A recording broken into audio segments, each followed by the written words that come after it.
house is right in front of the bus stop.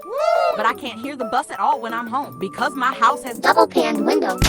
The ultimate luxury, quality of life. the pinnacle of capitalism. They protect me from the winter cold and noise. So I sing hard at home. It's not sing as you might imagine. I sing with my face red and my eyes wide open and my throat bloody. Madness predator. If I happened to peek in on my neighbor's house and saw him singing like I this, shoot him dead too. but I'd be fine. If I close the double-paned windows and the curtains, it's a silent world. They can't hear me.